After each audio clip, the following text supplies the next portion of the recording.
remake video time. This is a review of the 1999 ZZR 600, this beautiful beast here. Step 1, wash the bike.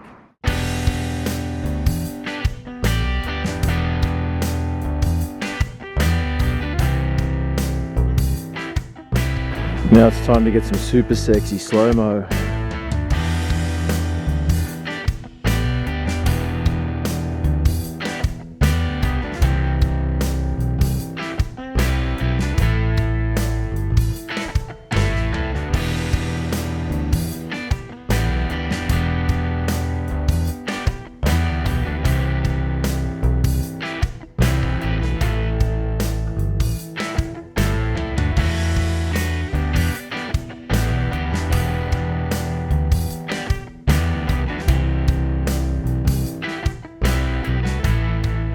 Now start her up to make sure she still works.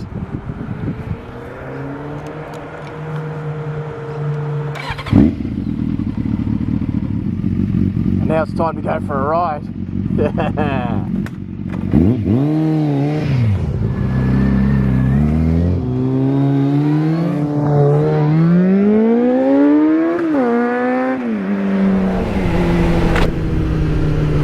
Alright, so what we have here is a 1999 Kawasaki ZZR 600.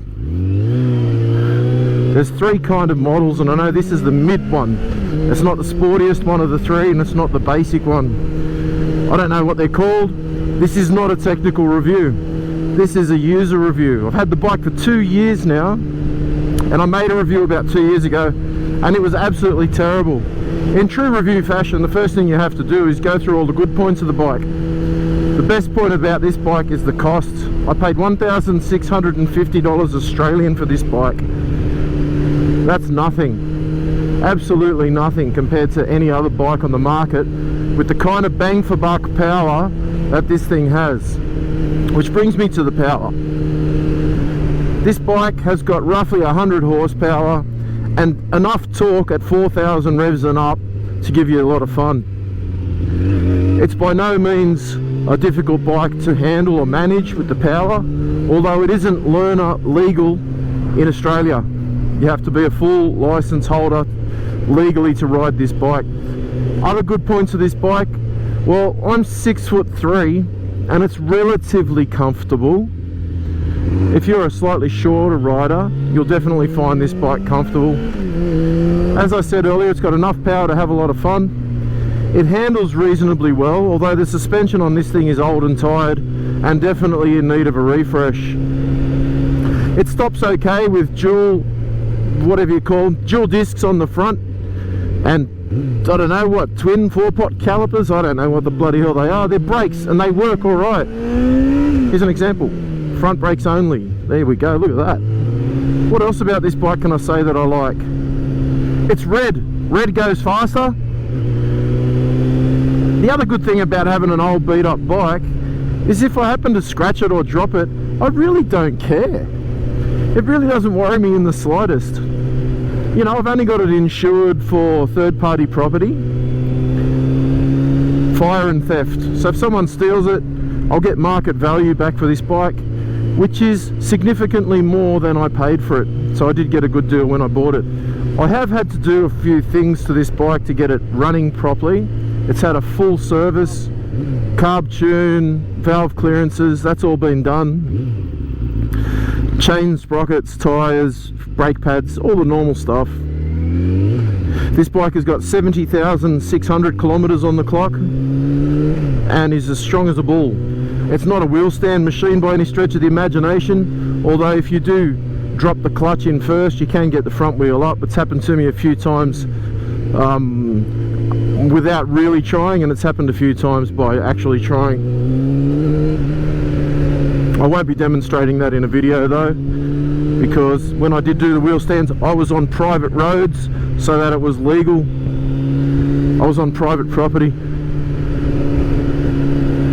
Maneuverability of this bike is fantastic. You can do long tours on this bike. However, I do start to get a really sore butt after about an hour and a half in the saddle. That's about all the positives of this bike that I can think of. Negatives of this bike. It's not quite big enough for me, being a big bloke. The reach to the bars is fine.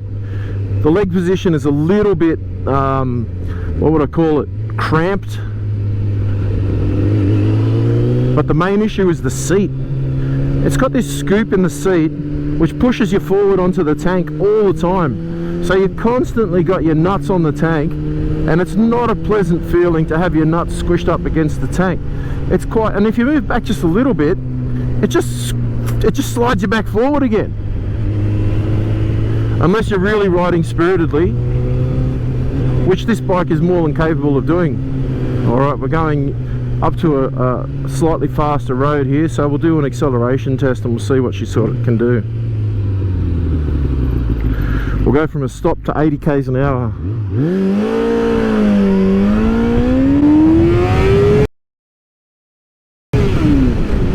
That was it. She's got plenty of gusto. I will get it up to about 100 k's an hour in first gear, which I know is nothing compared to, say, a leader bike or something like that. But for a little old 600cc bike, that is more than enough poke for you to lose your license in second gear on any road in Australia. Oh yeah, here's another really good advantage. It's quite narrow. I can lane filter really easily on this bike. It is fantastic for lane filtering. The gearbox is good, strong. Neutral's easy to find. All in all, it's a great fun bike. I just realised I forgot to wash the mirror. How stupid of me.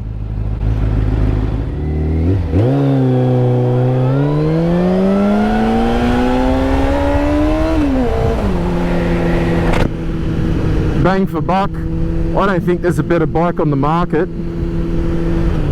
At least when I was searching to buy a bike, there was nothing in my price range, the price range of this, that would do what this bike does for the price. If you know of anything with better bang for the buck, let me know, because I'll sell this and get something bigger, especially if it is bigger and more comfortable with as much power. I definitely don't want a bike with less power than this thing. The engine sound of this bike is absolutely sensational. I love the note that this bike makes.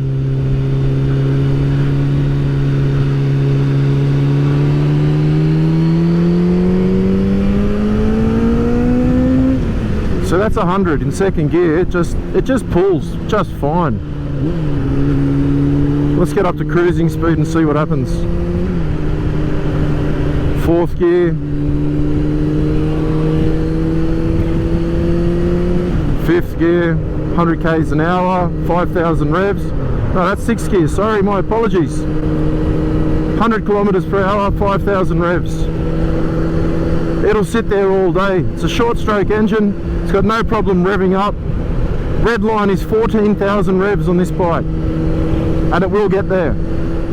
There's only one last part of my review, which is the stop and walk around, courtesy of the Missenden Flyer.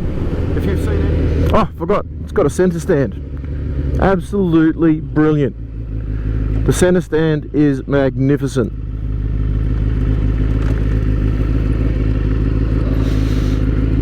This will do perfectly. Here we go. Look at that. Centre stand. Black with road grit, but hey, doesn't matter. Let's do this one Missenden Flyer style. Yes, here we are, folks, with the beautiful Kawasaki ZZR 600. What a machine. Let's have a little look at some of the stickers on the bike. Homie Bill right in the middle, mate. I love that sticker. And of course, Hachui! Oh, look at that Kawasaki. Here's those brakes I was telling you about. Don't worry about how dirty the bike is, who cares? Doesn't matter. They work fine. Takiko. On the rear you've got one disc. She's down there. Swing arm looks a little bit old fashioned and outdated, but hey, it works. carburetor bike, instant throttle response. And I've got a bike rack on it because I use this bike on a daily basis to go to work. Alright, that's it.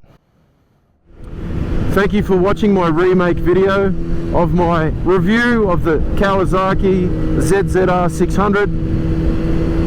The people who regularly watch my channel, thank you very much for watching. And you know the drill. Until next time, be good to each other. Chewie out. Peace.